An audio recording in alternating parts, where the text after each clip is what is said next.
Hello there, Applebiteys. This is your Applebite Written Writ Ralph talking to you straight from our show here, The Written Writ, a show where you and I and you get creative, have fun, and geek out. Yes, folks, we are ready to geek out. We are ready to have some fun. And of course, why don't we kick this off by talking about a little fight that's happening right now? And we have been enjoying Game of Tunes' amazing little fight, the Blitz. Say that 3 times fast. Blip chip. What's the problem, man? Come on. No. Blitz. Oh, Blitz. Yep. What's the problem, That's the name man? of the fight, man. That's the name of the fight. Even I can say that. I can't talk. Blitz. 3 times fast. Come on. Blitz. All right, folks. This is where we are. We are at, if it will show it, there we go. We are at the top 8. So the quarterfinals. Right now, we are at the last fight, which is Omni-Man versus the Mandalorian. Oh, bite me. All right. Omni-Man versus Boba Fett.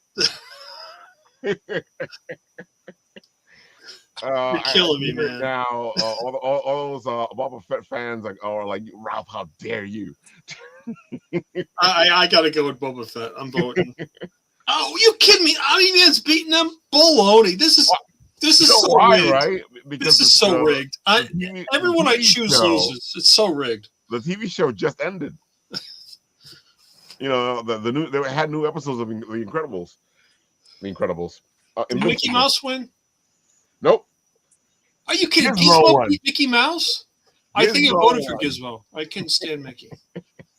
Gizmo won. So right now you have Sonic, Goku, and Gizmo. So that's the 3, and then the final 4 will be whoever wins with between Omni-Man and Boba. This has been a fun game, and dude, Tony went crazy with his memes. If you haven't had a chance to see them, go check them out. You wanted that Cobra so bad. Well, he turned faces on him because first he did all that stuff to help Cobra, and then when Cobra was fighting Goku, he threw Cobra Commander in the mud. You can't bet against Goku, man. That's what he said. He was like, "Oh, sorry, Cobra. It's time for Goku to win." All right, this is going to be fun. The top 4 will start tomorrow. It should start tomorrow. We'll know the winner of this fight tomorrow at 7:00, or a little bit later than that. And then the top 4 will start at 7 tomorrow. I think everything will be over by Saturday. Yeah, which is great because that's free comic book day. Where are you guys heading to for free comic book day? And you got your locations picked out already? I don't think so. I usually hit my LCS 4th World, Long Island. How close are you to 4th World? Okay, it's still the closest one too. That answers that question. Yeah. Because I tried getting to 4th World a couple of times, and it's a trip and a half for me. Yeah, it's a little bit of a trip. It's worth it. Paul, you're heading to your local comic store, right? Yeah, probably go to Dewey's Comic Book City. It's in Madison. If I have time, I'll try and get to Funny Books. They're in Lake Hiawatha, but that's kind of a drive for me. But I freaking both those shops. I mean, they're both great guys, and they're nice little shops. It's kind of cool. I'm looking forward to it. I will be at Royal Collectibles this weekend.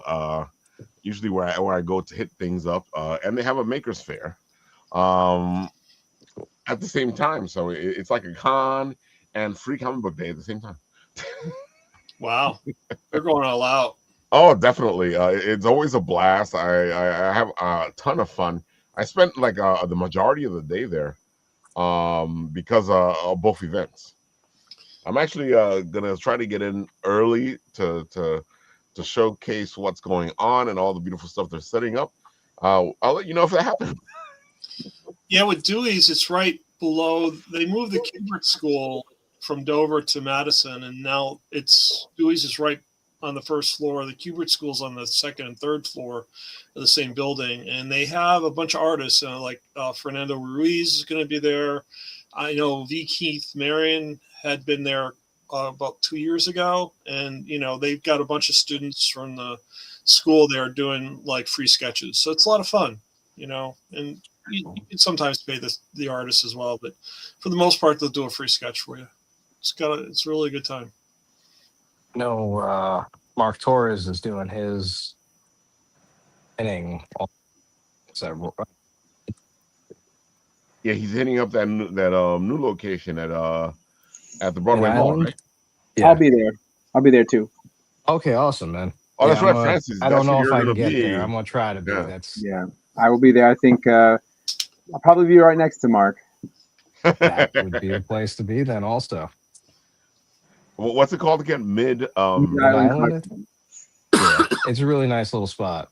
Well, not little actually. I gotta say, it's a great idea. Yeah, it's a great idea. You utilize the mall, because it's already like shutting down, kind of, and do something else with it. It's like a ghost town there. I mean, the movie theater shut down, the food court shut down. Yeah, I used to go there a lot, so it's kind of sad. It was one of those locations that we would hit up during the weekend when we wanted to go somewhere. If it wasn't for the Target and the IKEA there, like those are the anchor stores. That's what's keeping the mall there. If those either one of those left, there's a big arcade there too, though. Right? Oh yeah, I love that arcade. Oh man. yeah, loves that arcade. Yeah, that place kind of cool. Round one. Yeah, they're pretty sweet. I think we celebrated a couple of my daughter's birthdays there. One of the first comic shops I've ever been to was at the Livingston Mall. This is going back to like the early 80s, late 70s. Right. And the place is closed down. They're going to tear down the whole thing now and make kind of innings. It's just like, it's a shame. It really is. Just sad. I think people have lost what it is to go to a mall now. Everything's online, It's really a shame. Well, the good thing is that we seem to be coming around, and I'm hoping we come around before all the malls or a lot of things are gone. Yeah. Because bookstores were gone for a bit. Now they're like blowing up again. Barnes and Noble's doing the ragtime business. Oh yeah, it's doing much better. Retail, yeah. So I think because there's no one else around. I mean, there's McNally in the city, but really there's nothing in the suburbs. Just Barnes and Noble. That's about it. Well, that's why the indie bookstores are doing so well. Like in towns and such, but there's really no chains around. Remember Walden Books? I remember those. The little. Walden, yeah. There's only a couple of those left. I don't even know if there's any left of the Walden book. I run into them. They're like, if I run into little nooks here and there. Do they still exist? I was. They still do. Okay, I've not seen one in a long time. Yeah, you guys should go. You have to go looking for them. It's not like before where they were everywhere. I think they're up in Massachusetts still. Francis. Yeah. It's been like, because I went up to the mall like in Providence and in Cambridge, and I saw a bunch of old bookstores that I had never seen in a long, long time, and they were still there. So I think one of the things that bugged me out was cyclical, like malls. I think one of the things that bugged me out was when Toys R Us disappeared. I was like, what? But that's back too now. Yeah, that's back too. Well, there's one in Deer Park, I think. At the Tanger Outlets, they have a Toys R Us there now. Oh, really? They have a retail store because Macy's was just offering toys in their shop in their chain when they were. Oh yeah, they have standalone stores that. There's a handful of them across the U.S. now, and we're lucky to have one on Long Island. And they're in Macy's now as well. Yes. Mike actually, Christmas Eve they were open, and I was going there to get my kids gifts because we felt we didn't have enough for them under the tree. That's what it was great for. Mike actually has like a lot of history with Toys R Us. But Toys R Us is back in name only. Yeah. Because what made Toys R Us was its buying power. Yep. And Toys R Us had the power to make or break a toy line. And if you wanted to introduce a new, he was hoping all that comes back, man. I mean, even Blockbuster and stuff and I thought that was trying to make a comeback too. I'm serious. I saw like one of my friends went to like the last Blockbuster in the country and got like a hat, That's the last, Like but one of that's the those. last one. I think in the whole world, right? Isn't that the? It's in, Yeah, there's in one left. Oregon. One left. Yeah. One Blockbuster left. But it's like, it's niche now, so like I wouldn't be surprised. I mean, if Toys R Us made a comeback, anything could do it. But I gotta say, Mike, I get what you're saying because but it was Toys R Us didn't make Yeah. a comeback. Someone just licensed the name and put it on their toy store. right. So, that's like saying Elvis is back because I'm wearing his wig. All right, so we've got some plans for New Comic Book Day. That'll be fun. You'd be surprised how much people will pay to see that, Mike. Oh, definitely. Yeah, we get the Elvis impersonators all over the place. We can get the Toys R Us impersonators. I miss KB Toys. Remember that?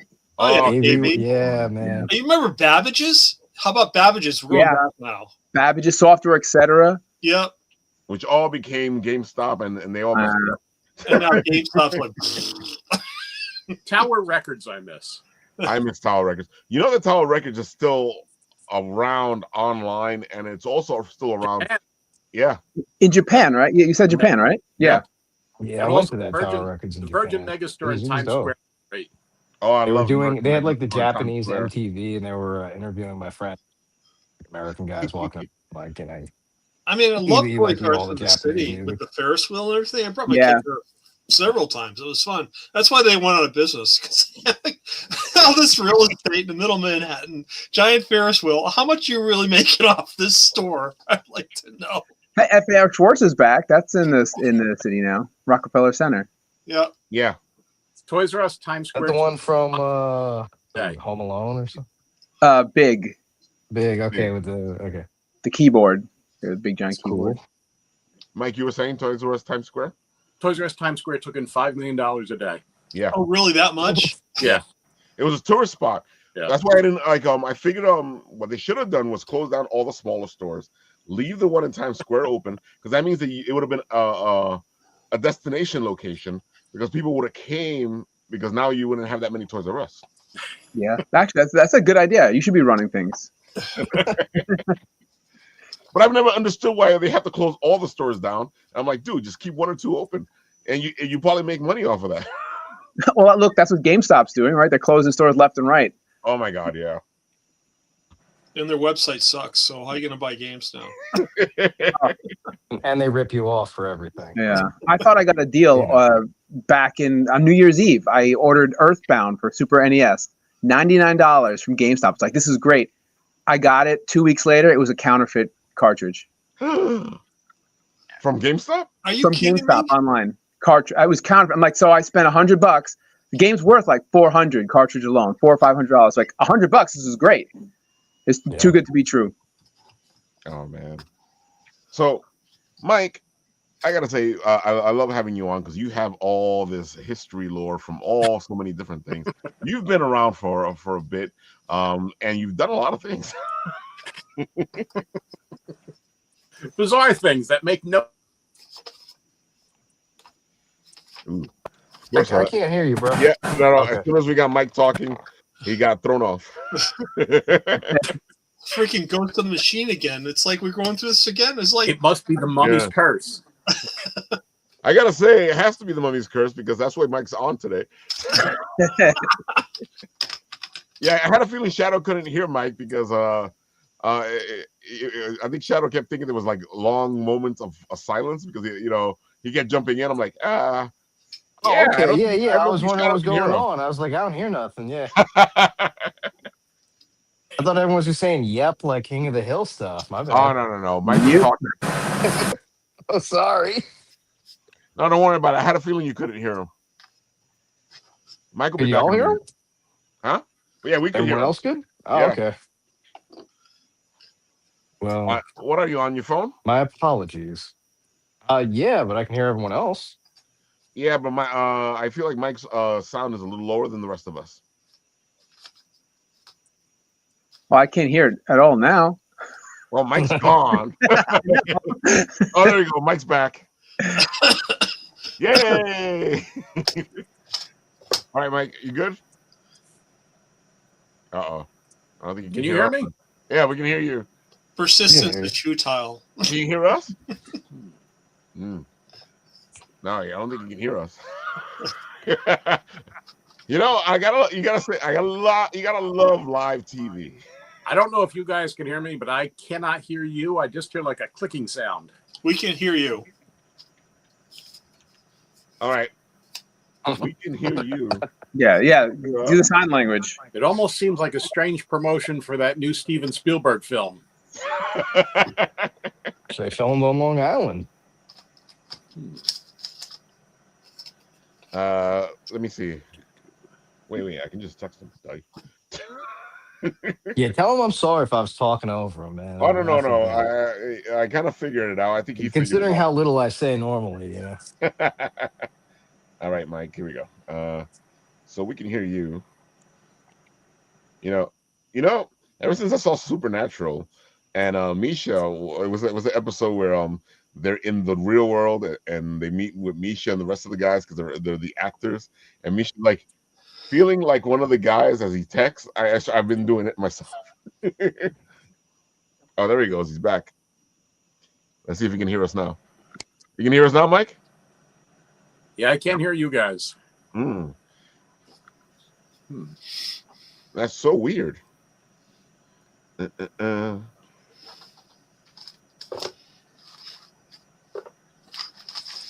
And out. Might have to sign out completely and then come back in.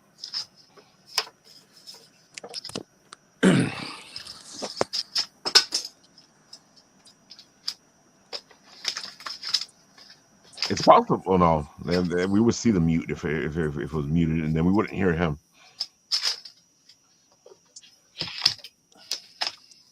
You gotta love it, folks. You know, and our friend's not even here today, because usually when Shannon is here, everything gets messed up. We're talking about it. That's the problem. Don't talk about it. Yeah, you brought her up. We got all spooky ooky in the green room, folks. You know, I think Mike froze. He looks frozen. Oh yeah, look, Mike's back again. Hold on. This is what happened before. Look, now we got two mics. Look, we got two mics. Mike, can you hear us now? I can hear you now. All right. Although you've moved my square. Before I was like in the Alice position for a Brady Bunch, and now I'm over in the corner. I think I'm Greg. That's because as soon as you click out, everybody starts to move around. It's the weirdest thing. I've never like it bugs me out. I guess the whole algorithm or the StreamYard does this thing where as soon as somebody leaves, it changes their position. Well, you didn't really have to move me there. Although now I feel like I'm the center square on Hollywood Squares. Well, I'm trying to move things to where I had them. There we go. Before. All right. So, Mike, we were just talking.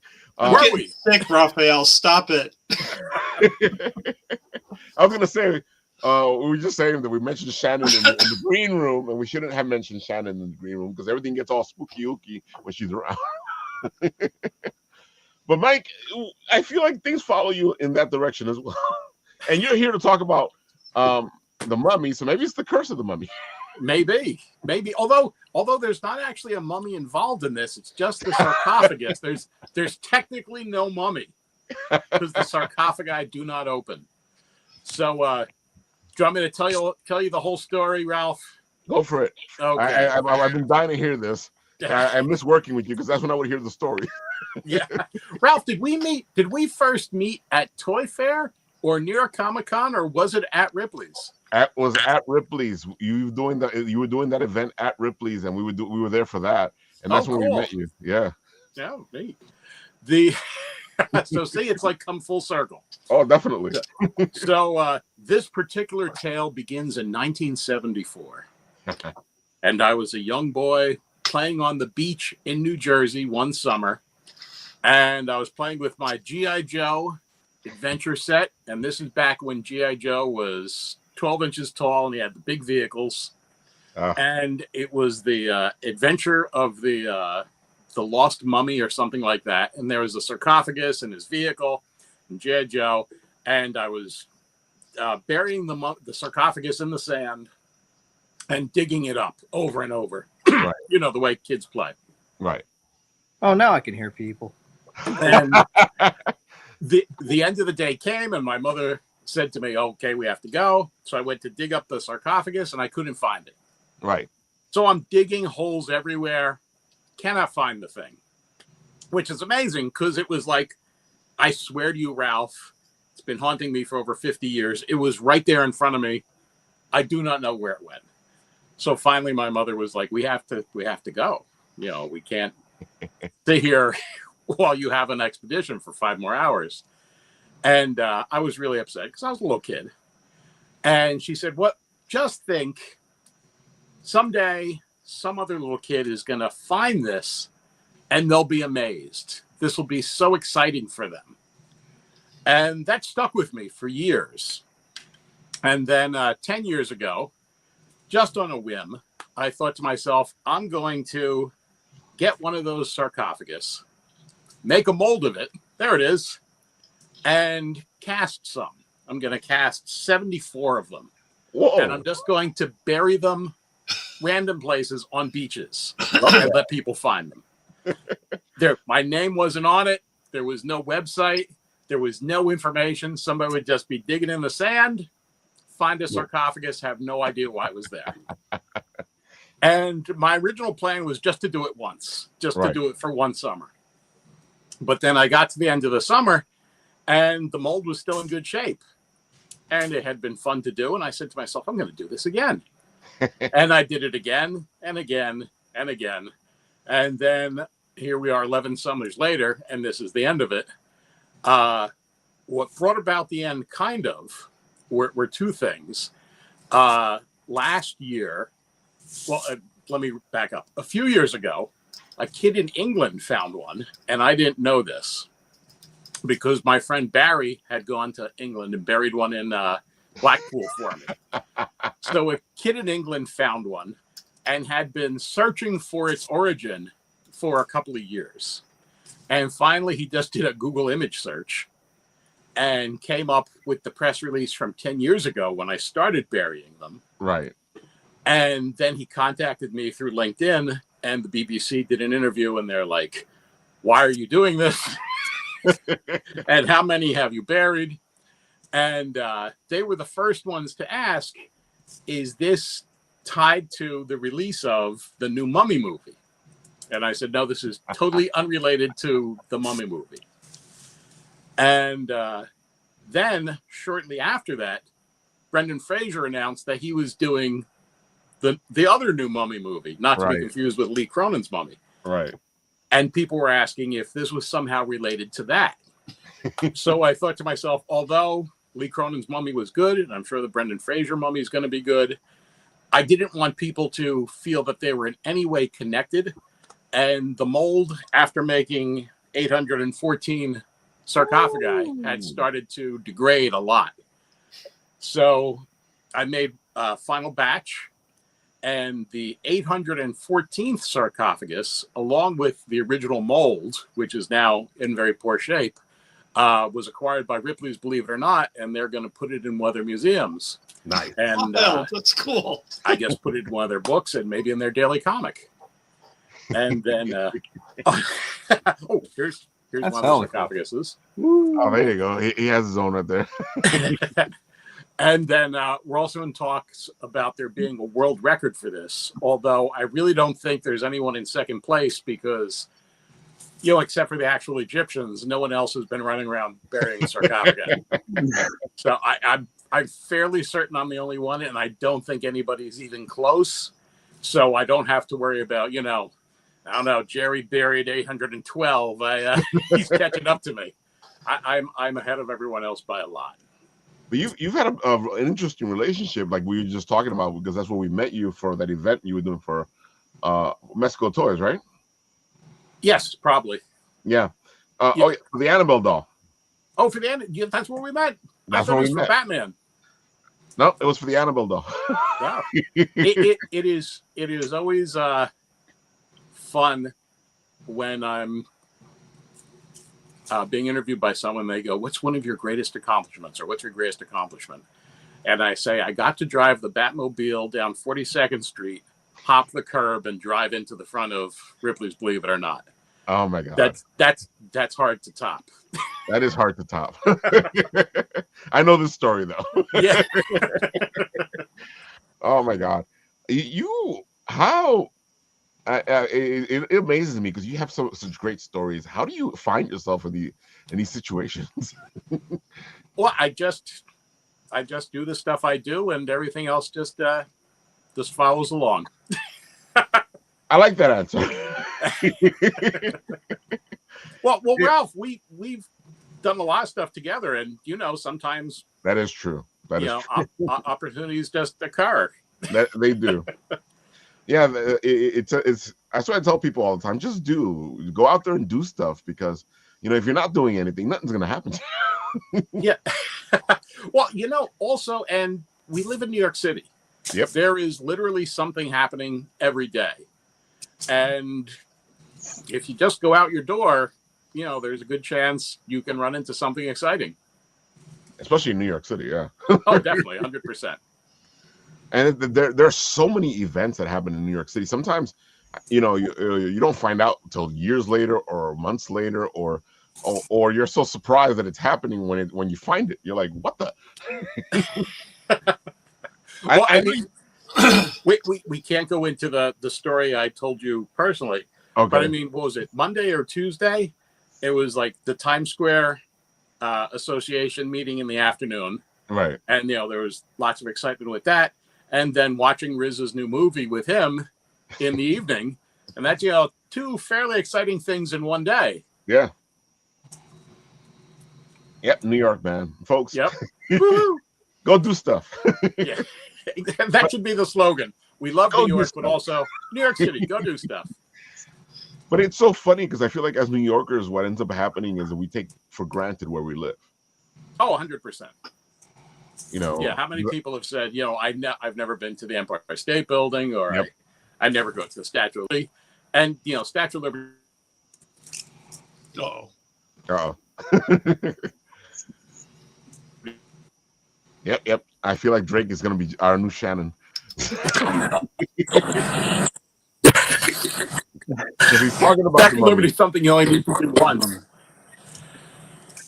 But, the Empire State Building continues to be fun. I agree. And there's a lot of events that happen inside the Empire State Building. Oh, yeah. So, Drake, we've lost your screen, but we can hear you. Oh, you've lost my screen? I can see my screen. That's so weird. Yeah. You're black over here. Okay. Well, not that there's anything wrong with that. No. Oh, man. I gotta say, like, when Ripley's was here, you were like involved with a lot of the stuff that was happening at Ripley's. Well, yeah, we did the Annabelle thing there. We did the stuff with the coffin. We did the Batmobile.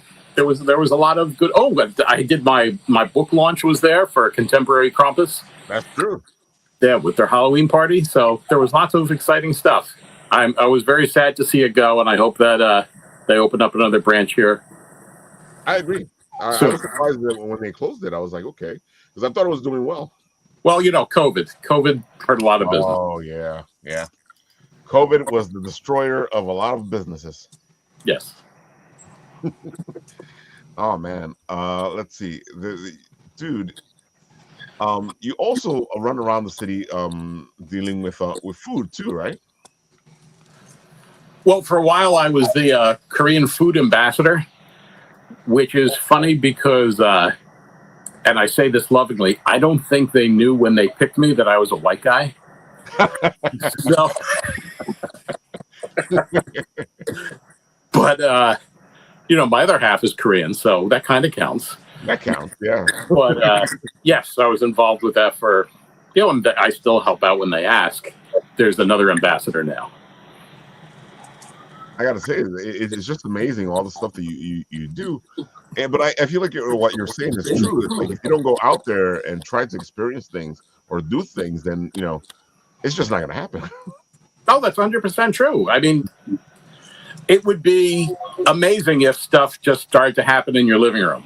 Yeah, really, you have to go out and do stuff. I mean, the King of England was in the city today. he probably wasn't in your living room. I mean, he could have been. It could have happened, but probably not. Completely possible. Completely possible. But yeah. Yeah. I mean, anything's possible. We're in New York, but probably not going to happen. Dude, I just like, I don't know. I'm always amazed, you know, and when you were just talking about the Statue of Liberty and the Empire State Building, and I'm just always amazed that we kind of like gloss over those things. Like, I understand they're tourist spots, but at the same time, that they're New York history. Yeah, I think that true New Yorkers are line-averse. So, if a long line is involved, you don't want to do it for the most part. Right. And that's why, you know, when people come to visit you and they're like, "Oh, Ralph, can we go to Magnolia Bakery?" And you're like, "Well, you can." I'm not gonna wait in that line for an hour for a cupcake, although they're great cupcakes. Yeah. I completely agree. Yeah. And then there's so many museums and so many interesting things. You know, I think you've actually like have gone, "Hey Ralph, why don't you go check this place out?" And I'm like, "Whoa, what's this?" Well, how many times have I dragged you to the Museum of the Moving Image? Oh, that's true. Which is a great museum. Yeah. Amazing museum. And they were usually doing a bunch of different things there as well. Again, I don't know. We have all this stuff here, folks. You know, it's funny because Paul does a lot of stuff for history, especially when it comes to his video game. And he's always saying that you have all these historical spots around the tri-state area, you know, especially because, you know, the George Washington and the Revolutionary War and all that stuff is here. Mm-hmm. But nobody thinks about any of that. No, you're right. Most people don't. Although there's plaques everywhere. Yep. And statues. Yeah. Yeah, I feel like one of the reasons that Paul wanted to start his game was because, you know, there's just so much stuff around us. Indeed, there is. And I think this is another part of living here, that because we're so focused on the task that we're doing or the place that we're going, sometimes you walk past things and you don't even notice it. I know somebody that used to live on 34th Street, right next to the New Yorker Hotel.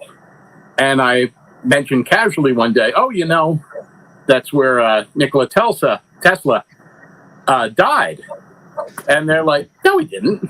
And I was like, "Yeah, there's actually a giant plaque on the wall." Yeah, there is.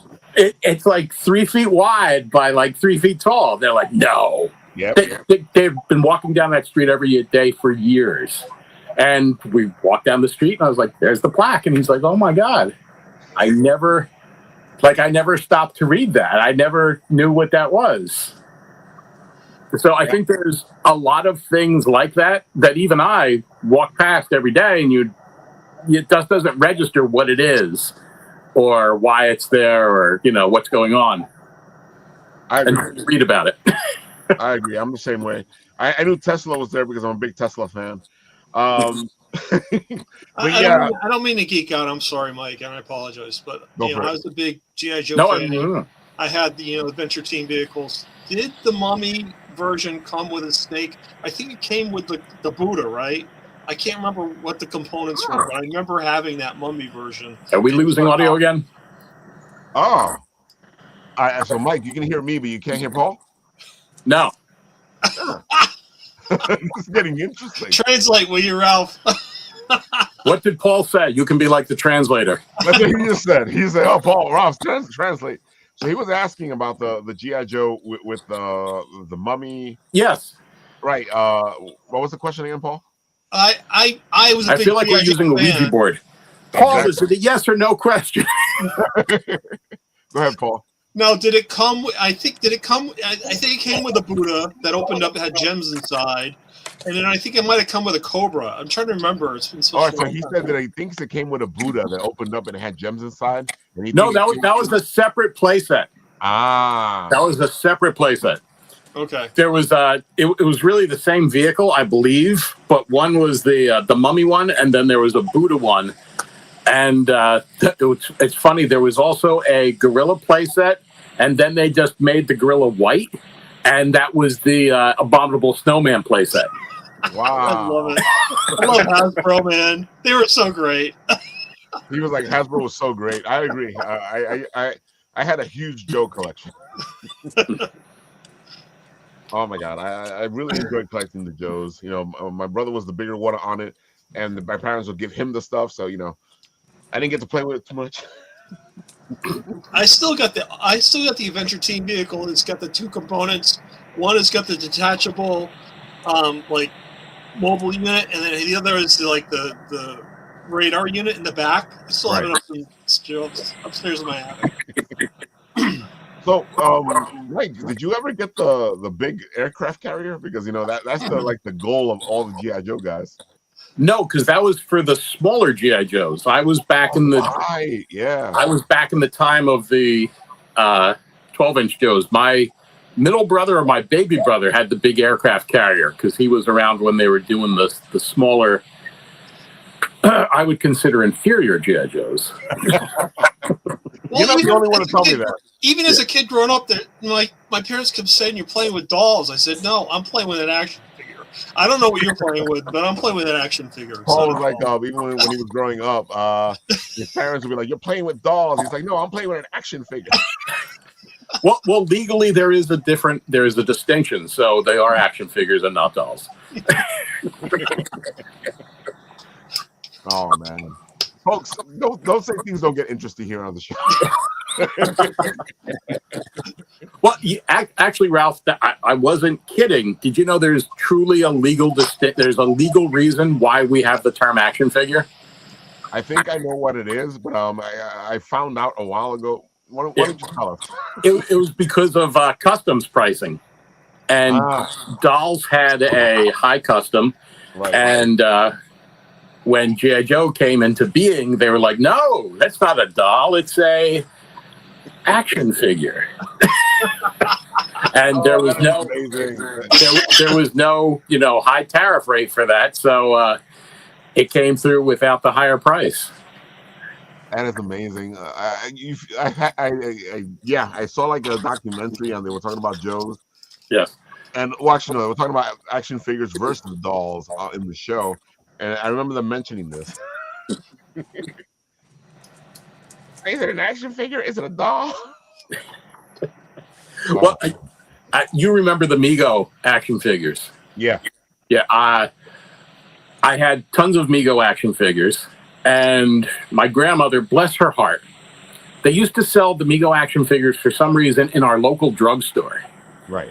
And she was in the drugstore getting something, and she saw a Mego Batgirl. And she bought me a Batgirl. And I was so distraught because Batgirl had real hair. So in my mind, that made her a doll. Because, I'm a little kid. There's this thing, not only is it a girl, but it has real hair, so this is a doll. I can't play with this. So I just put it on my shelf, and it sat there for months. And then one day we were having a barbecue or something, and I had a younger cousin, and she came over, and I was like, I was a little kid, but this was like my master plan. I was like, oh my God, I'm going to let her play with the Batgirl. Right. And then when she goes home, I'm going to say, why don't you take it with you? And that way I will no longer have this doll on my shelf and I will be free of it. So she's thrilled that I have a girl doll for her to play with because I only had, boy toys. Right. And comes time, barbecue's over, comes time for her to go home. I said, you can take the Batgirl with you. You've enjoyed playing with Batgirl so much. And she's like, oh, this is great. And everybody was like, but she's not going to bring it back. If she goes, it's going to be hers. And I was like, yes, she may have it. She loves it so much. Thinking, I am just an amazing kid. But really, it was just so I get rid of the doll. And my grandmother was so moved by my kindness that she went and bought me another Batgirl. Oh, my God. Yeah. Talk about full circle. Yes. Oh man, it feels like something straight out of a sitcom. Yes. Maybe I should have buried Batgirl in the sand. I don't know. Oh, that is just amazing. Yeah. dude. Well, I think I said all I had to say. You can go on to the next person now. Oh, yeah, don't worry about it, Mike. It's just that that was a great story. Oh, thank you.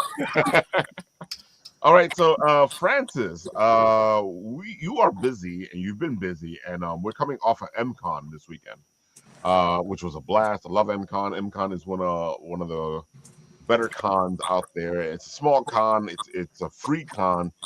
But why do you like going to MCon? Because you've been there a bunch of times already, right? Yeah, I don't remember how many I've done, but it's been a bunch. I like it because I just like the people there, you know, like I like the atmosphere. I like hanging out. I like the fans who come by. It's just I'm hearing clicking. Is that just me, or is that you hear clicking? I hear clicking. No, I'm trying to figure it out. Okay, all right. I think this is like tied to that Spielberg movie. I'm telling you. All right, I'm gonna mute everybody but you, Francis. So if you're gonna talk, just unmute yourself and talk to Francis. But right now, I'm gonna mute everybody else, and that might fix it. Let's find out. Yeah. There you go. Go ahead. What was I saying? MCon. What do you like going to? MCon. Yeah. So it's just like a really fun convention. It's really I love Kelly, you know, and he puts the whole thing together, and I know a lot of work goes into it. Yeah. So all the stuff I said before and that. Yeah, he does a great job with it, and you can tell that we're used to dealing with him because even when we're talking about it, we want to say MCon 3 times. Yeah. He did a good job with the loudspeaker at the over the weekend, like emceeing. He's like, MCon. It's a library con, dude. It is so many different things, and the way he puts it together, it's such a great event, you know. And you have so much stuff happening. You got stuff upstairs, you got stuff downstairs, you got stuff in the auditorium.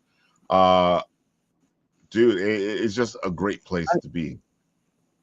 Yeah, and it's free for attendees. Just like you can just walk in, like a lot of people will just walk into the library because they want to go to the library. Like, oh, I didn't know this was going on here today. Exactly. And there's a lot of people who can just discover, like my work, other people's work. They discover like cosplaying and the panels, like all that stuff that you might not have otherwise gone to because it's right there in the neighborhood. And that's the amazing thing about it. Yeah, that is your stuff. I gotta say, I get a kick out of all this stuff. I know you started. I guess is it a new story? It's only a new story on the Instagram, but is it a new story on the main site? Comics Kingdom. Yeah, Comics. Yeah. Kingdom. So, my strip Suburban Fairytales. It's on Comics Kingdom. If you go to Comics Kingdom, it's a month ahead of what's here on Instagram. So I'm a month into this story that just started on Instagram. Also on Comics Kingdom, I have exclusive Sunday comics. So on my social, on Instagram, I update every Monday, Wednesday, Friday with a new strip. But if you go to Comics Kingdom, you get the exclusive Sunday strips that are not on my socials. It's really to push people to go there. Also, that's for newspapers too. I would say it must be a thing because I know that's what I remember the most about the comics is it's a Sunday full color longer comics. So how do you feel doing those now? I've done Suburban Fairytales now for 20 years. Right. It's crazy to say that, but I've been doing it for 20 years. But I have never done a Sunday until my first one appeared this past October, like at the end of October too. It was like October, right before Halloween. Right. So it was different. And I'll say it was like, I had to think differently when doing it because with my daily strip, it's use 3 panels. I tell my joke, I tell my gag in 3 panels. But with a Sunday, you have more space to play with, and It's like I don't want to just do like, oh, here's just a 3-panel Sunday strip. I want to try to do something that I can't do, whether it's a different kind of a layout or a longer kind of a joke. Like I just want to play around with it a little bit. So that took me a little bit to kind of figure out, but now I think I've kind of gotten into a groove with it where now I know like really how to handle put Sunday together. And it's funny, when I first did my first Sunday, I realized I did the dimensions wrong.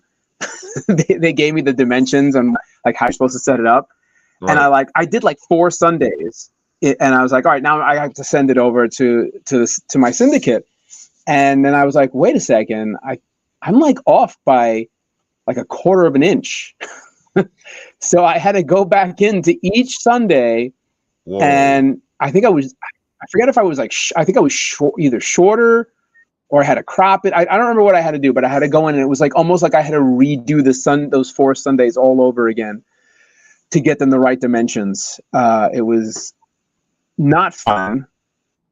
I don't know how I did that, but I fixed it. So every Sunday since then has been the correct dimensions, including the ones I sent them. It was basically like having to double the work.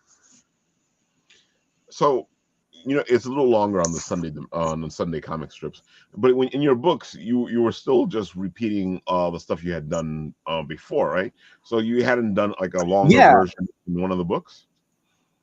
No, I haven't. It's like I said, I just did my first Sunday, October of 2025. So just recently it started appearing on Comics Kingdom and on social media. My next book will have the Sundays in it. So when I say it's exclusive, it is exclusive for Comics Kingdom but eventually it will be in my book, and that will be different. My book probably be longer this time than in the past.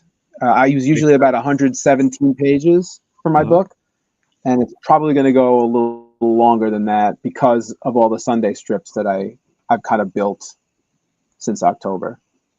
So do the Sunday strips continue the story, or are they their own thing? No, they're standalone. So everyone who's reading, it's a standalone story. It's almost like it's a little extra. Like, you get to peer into the world of these characters. Right. Whereas the dailies that'll carry the storyline. So anyone who's on social media, you're not seeing the storyline. You're getting the full story. Right. But if you want a little bit of extra, you want to see, a little like bonus. If you subscribe to Comics Kingdom, you'll get that bonus. And also the reason I do the standalone is for the Sunday papers. A lot of times, like if a paper. A lot of people, I guess they don't know this, but with comic strips, let's just say one paper runs the dailies, and that same newspaper also runs your Sundays. Right. That counts as 2 papers. So let's just say you talk about like Garfield's and I don't know, Garfield's in like 2,000 newspapers. It's probably more. I don't know the exact number, but let's say Garfield's in 2,000 newspapers, right? If those papers also have a Sunday edition, it's technically in only 1,000 papers, if that makes sense. Because one newspaper buying the Sundays, one newspaper buying the dailies, that, like I said, counts as 2. Well, that makes sense because when you got the Sundays funnies, it always felt like a whole different thing.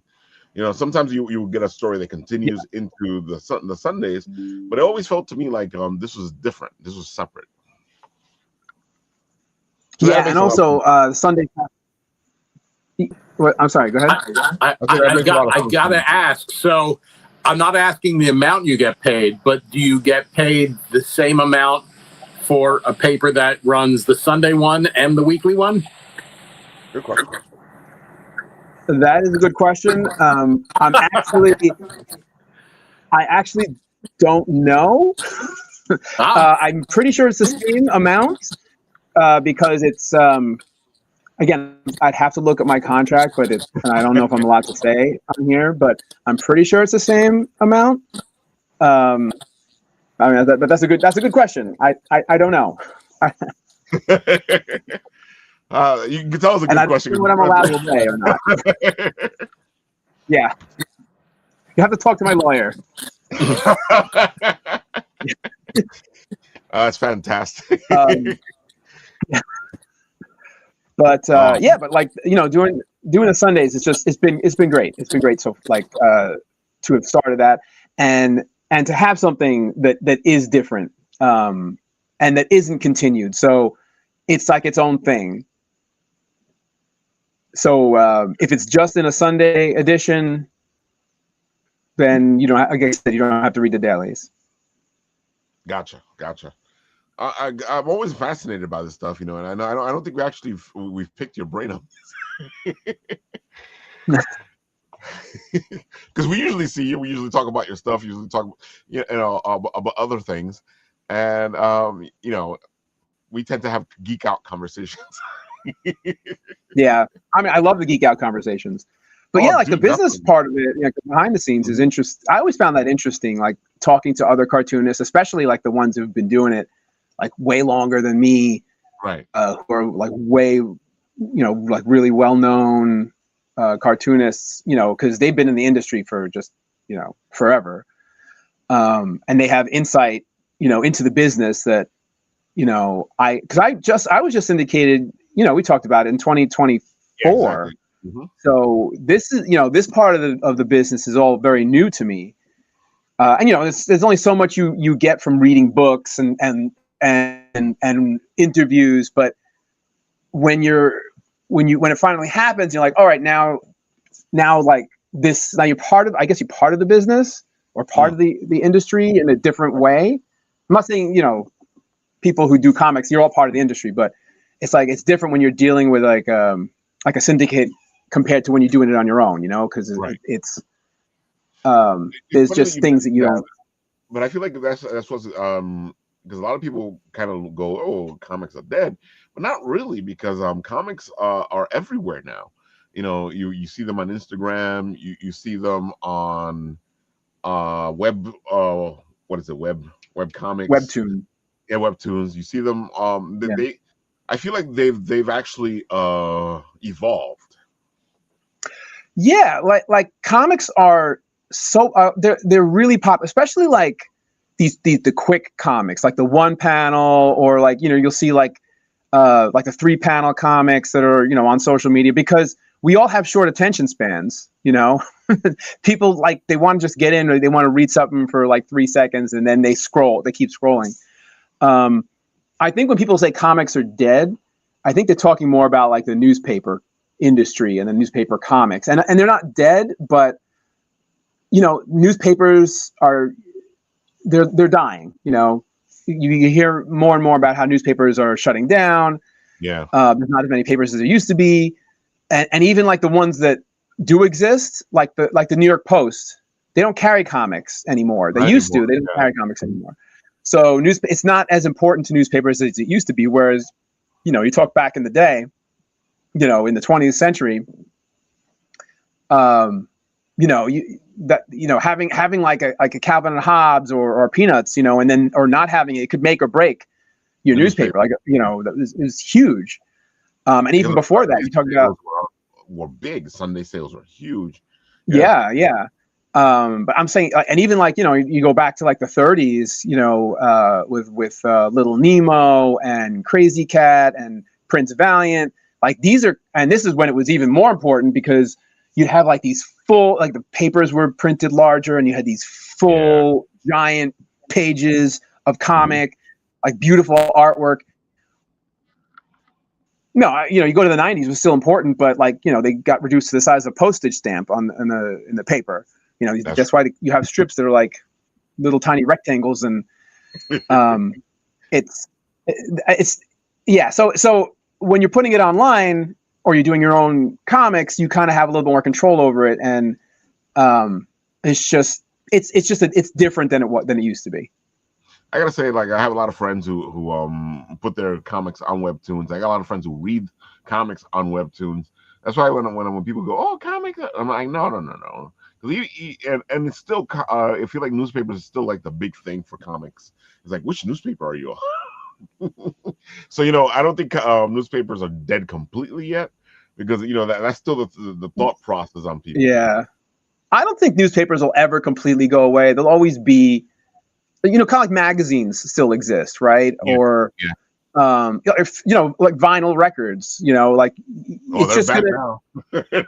Yeah, they're back now, and that's why I think like, newspapers, they're never going to completely disappear, but it's just not going to be where, like, when what is it? What is Gen Z? Is that or Gen Alpha? What, I don't know. What's the difference? The Gen Alpha is the Gen Z, Gen Alpha, Gen Beta. Yeah. So when they get older, like, they're going to be getting their news from, I don't know, maybe be beamed into their brains when they get older. But I think, like, we were just talking about bookstores before, right? Bookstores are still, they dipped and then they came back. I think the same thing with newspapers. It's going to dip, but I think it'll always be newspaper readers. It's just, think about New York, right? We've got, how many papers we got? We've got Newsday, we've got the Daily News, we've got the New York Post, we've got the New York Times, we've got the Wall Street Journal. Am I missing any? I think that's you hit all the notes. There's a couple of little smaller papers. The smaller ones. Yeah. I mean, it's great, but do we need, like, just in our area have 5-6 newspapers? Probably don't need that many. So I hope we don't lose any of them, but if we lost 2 of them, I think we'd still be okay. Yeah, but it's the nature of the beast. And I also feel what happened with newspapers and magazines and comics is that they didn't evolve with the times. Instead of evolving with the times, they kind of like stayed stagnant where they were. Because I always say the same thing. I think magazines lost a moment there where they could have been magazines in the live format and been magazines online at the same time, and you could have continued your base. But I feel like they missed that opportunity. Yeah, you see newspapers, actually, they're trying to do that where you get a subscription, you can subscribe to their digital edition and get the physical, or you can just subscribe to their digital edition and not their physical. Or you get just the Sundays and then include, there's different plans. See, folks, we're not going anywhere. Yeah. That's the same thing with comics. I'm like, no, comics aren't going anywhere. Somebody's going to want a floppy in their hands. Comics are too. Yeah. Well, comics are never going to go anywhere, but I think more people buy, like, graphic novels rather than I agree. over the floppies. Yeah. And the same thing with your type of comics. A lot of people like getting those, like your bigger books where you get a bunch of stuff in one book. Yeah. Like a nice thick collection where you can because I love my floppies, but as I got older, I started just leaning more towards the graphic novels, like the collection, rather than, because you buy a floppy, it's great, it's good to read, but you can read it in 10 minutes. Yeah. You get through, and not for nothing, like, comics have gotten more expensive. It's better on your wallet. Hey, let's just you buy a graphic novel for 15. Oh, my wife is coming by. Say hi. Hi. Hi. I thought you were sleeping. It's so funny. We were in the green when we were talking about a lot of this stuff, and we were talking about a lot of stuff with the bookstores. I feel like people have realized that the physical copies are important. I've always been a proponent for physical copies because I don't like the fact that if you leave it up to them, they're in control of it. If you leave it up to them, they can take it away from you. Which is what I was saying the whole time because people will make fun of me. He goes, "Oh, why are you still buying the movies on DVD? Why are you still buying the CDs?" I'm like, because they can take it away from you. If it's streaming, they can take it away from you. If it's digital, they can take it away from you. And all the movies I bought for Christmas are gone now. What do you mean they're gone? Where'd they go? I bought them on Amazon. I bought Santa Claus is Coming to Town. I bought Rudolph the Red-Nosed Reindeer. And I bought, A Year Without Santa Claus. Everything moved to Apple. That means they pulled the license from Amazon. Yeah. My movies are gone. You mean you bought the digital version? Yep. They should say it's an extended rental. It's nothing you own. It's just an extended rental. That's all it is. Yeah, you own it as long as they have the rights. Yep. So when you bought it, like, was it a rental, or did you say I bought it? I paid $20 for it. Yeah. And they took it out of your library? And they took it out of my library with no reimbursement. I didn't know they could do that. Once you buy it, like, Do they refund your money? No, nothing. I had to call out. I raised Cain. I called them. It's in the terms and conditions that nobody actually ever reads. Yeah. And that's become a big issue with Amazon and Amazon Prime. You know, you'll buy a series or you'll buy a movie, and then they don't have the rights to that movie anymore or that series, and it just disappears. Yep. And it's like, well, I know, like, if you buy, like, let's just say you buy a digital game. So I don't buy movies like digitally. I always buy them on disc. I feel like I need to own them, like physically own them. But if I bought a digital video game before, let's just say I buy a game for the Wii, right? Or I bought a game for the Wii 20 years ago when it came out. I can still re-download that because it's still part of my account. Like, it still counts as a purchase.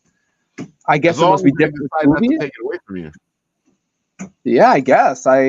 I never worried about that before, but now you got me worried. I have to go check my digital libraries. Now PlayStation has new policies in place. I just read it online somewhere. I was about to say the same thing. Yeah, if you don't play the game for a certain amount of time, they'll take it away from you. Also, PlayStation, they got in trouble for it a little while back. Was they started getting rid of your the digital stuff off your server on your PlayStation, and going, you don't own it anymore. Yeah, they got a lot of beef for that. All right, so keep buying physical as long as you can, I guess. Yeah. Who's laughing now? Oh my God, Francis, the next show you're going to be at is Cradle, right? Yes, I'll be at Cradle. I'll also be this weekend for Free Comic Book Day. I will be at Mid Island Collectibles. I know we talked about it before, but that's right. We were just talking about that. Yeah, let's talk about that a little bit more, because I do like what they're doing there at the place, because now it's inside the mall. It's a big store too, right? Yeah, it's big, and I think he's expanding outside the store because it's been so successful. But yeah, you go in there, and there's a lot of different stores within the one store. Right. So they have like the Pokemon cards, and they have the comic books. They have a guy with video games. Then there's the pop figures. So you'll find all of the geeky, nerdy stuff that we love are there. I like that. I like what he's doing, and I did hear a little bit that he's going to try to take some of the kiosks that are outside to add more stuff. Yeah. So that's where I guess he's expanding out there. I don't know how. I know it's going to be for Free Comic Book Day. I don't know if that's a permanent thing or not. Right. I can't wait to see, because I like the Broadway Mall. Like I said, my family, we used to go there for our leisurely drive, because we'd hit IKEA and then go into the mall. Yeah. And then hang out and do all the beautiful stuff there. And I really don't want to see, but I know that they're not going to get rid of the Broadway Mall completely. But I feel like that this redo that they're doing kind of like is kind of killing the place. Yeah, I mean, you walk through the hall, or I walk through the mall, and it's just like empty store after empty store. It's kind of sad. Yeah. I heard they might maybe they'll open it up, kind of like the Tanger outlets, where it's like that outside mall. Mm-hmm. I mean, I guess that could draw more. I think that's the direction they're going in. They want to open it. I'm like, why open it? Just leave it the way it is. Yeah. I feel like some business guy has some idea in his head that thinks it's going to work. You know what? Maybe it'll be cheaper, because then they don't have to air condition and heat such a big area. Maybe somebody crunched the numbers. Maybe there's some data there. I do like that it's inside, because you can go when it's raining, and you can go when it's cold and hot. And I always see it like this, but I don't like management. Management makes some weird decisions, and they think they're right, and they're never wrong. And even when they're wrong, they're still right. So yeah. Well, I mean, that's how Toys R Us closed, right? Bad management. Oh. I still think they dude. Every time these stores close, I'm like, why did you close all the stores? You don't need to close all the stores. But when they talk about loss and this and that and that and this, and they end up making money by closing everything. It's disgusting. It's kind of like what Warner Brothers did, where they wouldn't release that Looney Tunes movie, or Batgirl. They're still haven't released Batgirl. It was a tax write-off. So like all the people who worked on that movie, and it had Michael Keaton in it as I wanted to see it. I want to see Michael Keaton as Batman. Never going to see it now. It's just gone. We got a chance that we might see it only because so far they released the 2 cartoons. Acme versus it was Coyote versus Acme, and then the day the Earth blew up. I saw that. That was funny. The day the Earth blew up. I haven't seen the Coyote versus Acme. I don't know if that's out in the movies yet. I think it's August it comes out. Yeah, it's in August. I have a bizarre story about the Batgirl movie. Go for it. And when the whole thing happened and it got shelved, I was talking to a journalist and I said they knew they were going to shelve it the whole time because they did no licensing for it. You can't look at any superhero movie, Warner Brothers or DC, that has 0 licensing. Nothing. Not a T-shirt in Hot Topic, not an action figure. And when they had announced when it was being filmed that Keaton was Batman, I know of at least 24 companies that approached Warner Brothers and were like, we want to do figures. We want to do stuff. And they're like, no, we're not doing a license for it. And then even at licensing show, which was when the movie was still in theory going to be released, and licensing show is the big show they have in Vegas where all the retailers come in and get the licenses for the stuff. They had every other movie up except for Batgirl. And people were like, well, it's still coming out. Oh, yeah, it's coming. Can we get license? No license. And then when they announced that it was going to be, shelved, everybody acted surprised, but it was like, but you knew because you didn't give anybody a license. So I was talking to this journalist, and he worked for a trade magazine, and he started to ask, and they're like, yeah, we're not talking about that, and if you write about it, we're going to sue you. Whoa. So it was like, I don't want to say it was obvious, but again, can you name any superhero movie, even a bad one, that had no merchandising? You're completely right. Maybe it was. Sometimes what ends up happening is that you end up getting reveals through the licensing that they do about movies about what's going to happen in the movie. Yeah. I mean, spoilers. even really bad movies will have T-shirts at Hot Topic. Yep. And they end up on clearance. Yep. But there was some type of licensing. This had 0 licensing, nothing. Not a cup at 7-Eleven, not a towel, nothing. And that's never happened. So basically what you're saying is there's no chance in hell that Batgirl will ever get a release, ever. No, I'm not saying that because, they are releasing the Coyote movie, which they said. That's true. Mm-hmm. But I believe that their plan all along was not to release it. That makes so much sense when you look at it like that. Yeah. I didn't think about that. Yeah. Yeah. And for many superhero movies, I don't want to say you make more off the licensing, but you make a huge chunk off the licensing. Agreed. I mean, Aquaman, I'm not going to say that was a bad movie, but I think the licensing almost did better than the film. Says a lot. Yeah. But you're completely right, though. They make a lot of money off the licensing. Yeah, it's a bad movie. It's okay. Bad movie. And now all our screens go black because we know too much. I think that's why they're messing with us today, because it's not just one thing going wrong today. It's a cascade of things going on. They know too much. Flood the chamber. So Francis, this weekend you will be at Broadway Mall for Free Comic Book Day, and then in 2 weeks you'll be at the Cradle of Aviation for CradleCon. Yes, I will be at both. So come on by, say hello. I'll have my book. I'll be doing sketches. I have my keychains, which you did a video of. That's up on that's true. on your Instagram and on mine. Let's see. Where'd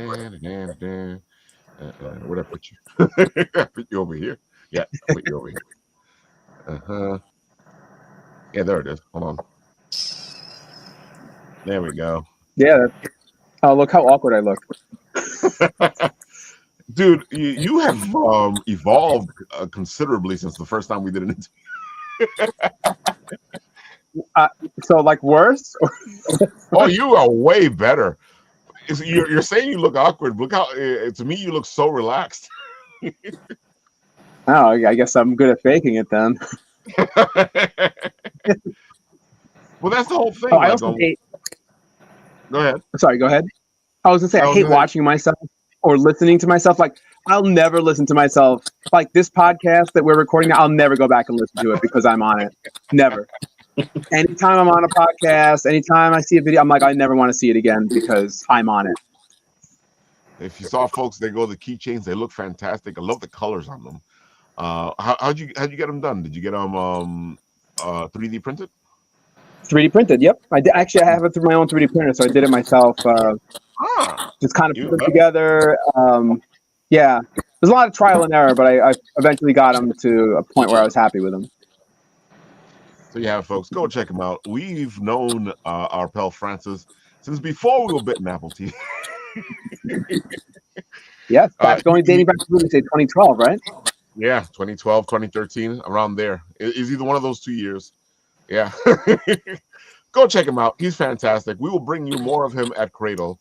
If you are at the Broadway Mall this weekend, go say hi. All right, Mr. Paul. Why don't you tell the people why you're the host with the most? Go for it.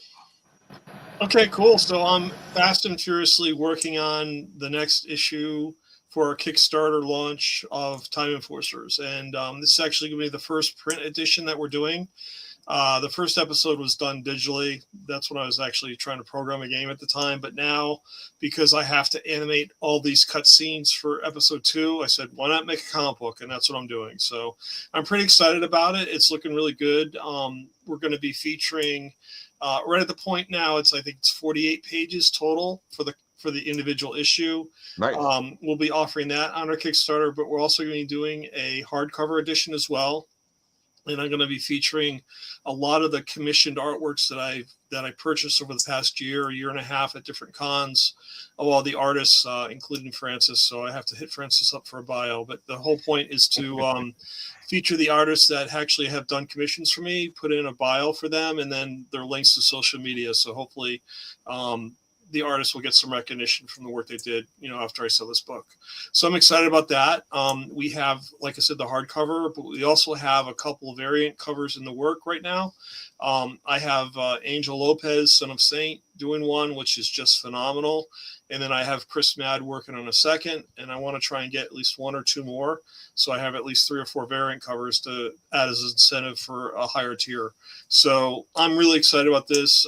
It's going to build into the whole education program that I'm putting together. Basically, History All Around Us is a program for 5th to 8th graders, actually 10th graders at this point.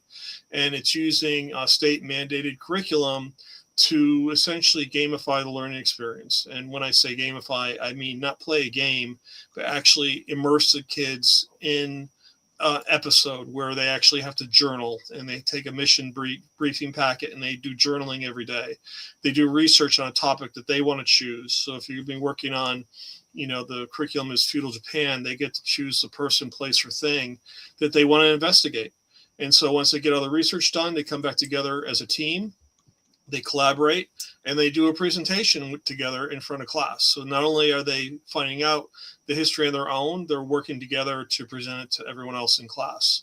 And so I really want to dispel the whole adage, I'd rather die than make a presentation in public or speak in public. And so I think the earlier you get kids, doing this and get in front of class, bring down those fears, and the more they practice, the more they like it. And so that's how it's going to go. So we're going to have a comic book launch in July, looking mid-July for the Kickstarter to start up. Following that, we're going to be doing our tabletop role-playing game. So this is another component for the pilot that I'm progressively building towards for the fall, so that I can launch these schools and start test marketing the pilots with students in classes. So it's all exciting. So with the tabletop role-playing game, it's kind of like a Trivial Pursuit and Dungeons and Dragons experience combined. So it's really meant to be instructional in terms of learning about history through trivia, but it also imparts portions of like role playing where you have to figure your way out of the situation by making up a story to do that. So it's kind of fun. I think it'll be good. It's really easy to learn. It's going to be easy to play, and then go from there. So I'm really excited about that as well. Talk about busy. And of course, in the green room, we saw a bunch of new stuff that you guys didn't get a chance to see. So, yeah. I mean, I put my hand to the guys on camera here, but yeah, we're actually going to be doing a preview issue. I did show that off the last show. Also, if you want, give them a little something. Show them the cover. All right, let me pull it up. Give me 1 second. Now you put me on the spot. Now I got to find it. But the whole intent is to we're going to be exhibiting at Garden State Comic Fest in June, and so the Kickstarter doesn't start officially to mid-July. So I really wanted to have something available for sale at the con when I go there in June. And so I thought, what better way to do this than to have a preview issue? And believe it or not, I'm almost there. But what it is basically the first 12 pages of the book. And it'll be adding some incentives. If you follow the Kickstarter, you'll be getting some free stuff, because I always like to give stuff away. I know I'm a capitalist, but I don't know. There's something about just giving stuff away for free. You know how it is. Anyway, this is the cover here. I'll go ahead and share the screen. All right, hold on. You get it done here. And just go back to StreamYard. And then we'll go here and then go share screen. Got it. There's a few clicks with this. It's not easy. Oh, I know. But this is the preview cover. It's kind of fun. I was trying to mimic Action Comics #1, but that's why the look and feel is very retro that way. But I was really wanted to highlight Nick and Togo in this, because these two guys are going to be my Johnny Storm and Ben Grimm for Time Enforcers. So they're going to be like poking fun at one another as they do a dungeon crawl through Kronless Fortress. So I'm really excited about that. It's shaping up to be, I think, something more than just, a time travel book. It's really trying to put some background to the characters that I've created for this whole world, and make it more dynamic and in-depth. Because I think the more kids will get interested in this, they'll want to learn more about it. And the big thing that I have, whatever I do with these products, is to provide references. So at the back of the book, a back of either the soft cover or the hardcover edition, I have all the references that I use to research the topic. So if someone wants to find out about film noir, I have all the information about film noir listed back there, so they can go to the web and look it up. And because this is the information I looked up to try and research the topics for these for this content.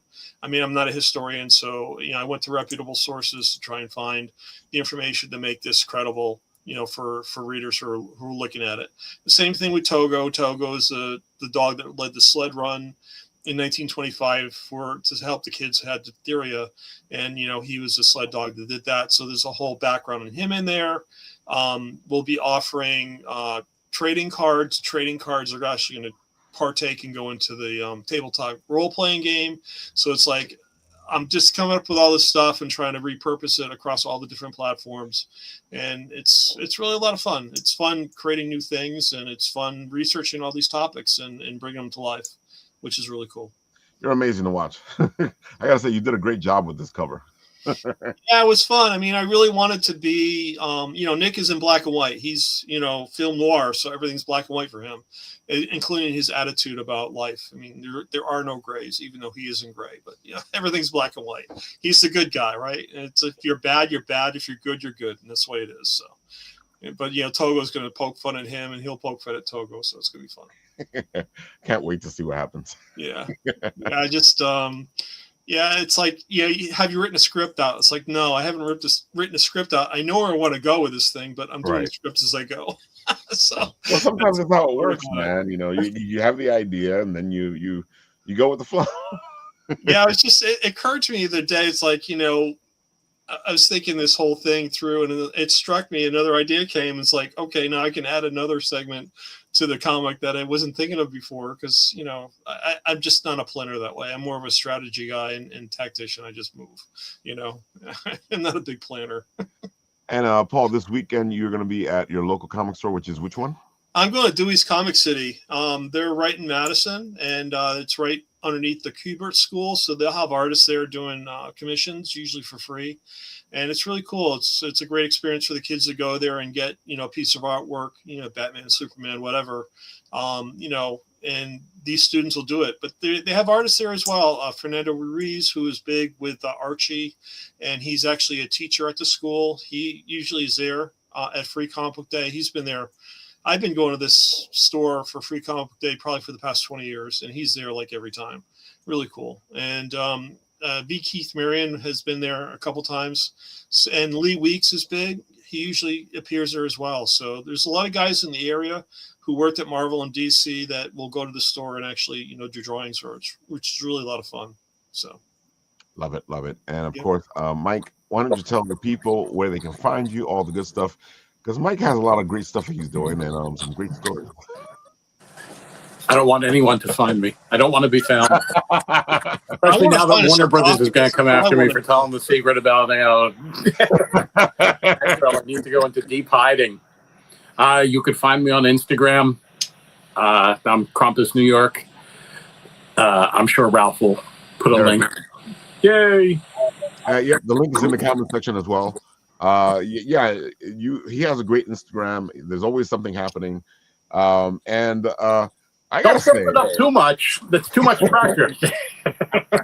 Oh, come on! But look, you did this great job here with just this little bit here, dude. I like it. It feels so urban. Well, we're in New York, Ralph. I'm like, I gotta talk to Drake and figure out how to do it myself. Oh man, go check him out there at his Instagram. Of course, and you also have a Krampus book. I know we usually bring you for Christmas to talk about it, but you can tell the people a little bit about it before you go. No, there's nothing to say right now. I'm working on the next book.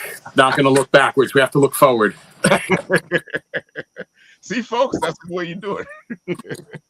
All right, Francis. Tell the people where they can find you. All the good stuff. Go for it. You can check out my comic strip on Comics Kingdom. Just search for Suburban Fairytales on there. Yep, that's it. I'm also on Instagram at Suburban Fairytales. But it's better if you go to Comics Kingdom because you get to read it a month earlier than what's on Instagram. That's what I like when you get like something special out of going to a certain place. And but if you subscribe, which I do, you get it in your inbox, which is cool. Mm-hmm. I don't have to go find it; just boom, it's there. I love it. It's so fun. It's so much fun. So much fun, folks. Go check it out. And of course, I will be at Royal Collectibles on Saturday, hanging out with all the crazy people there. And I can say that because I'm crazy. So us geeks will be hanging out at Royal Collectibles. There's a Makers Fair. There's Free Comic Book Day. There's so much happening. And it's always a blast. So once you finish with the free comic books, you can go check out the Makers Fair. It's all in one location, all a lot of fun. And it's like a small Comic-Con. I think one last thing, Mr. Shadow, are you there? Always. All right, Mr. Shadow. Why don't you tell the people all the good stuff about you? Go for it. Hey. Look, we can see Shadow. What's up? I'm Lewis, Shadow Rabbit Clay Guy on Instagram, and I make custom sculptures out of clay.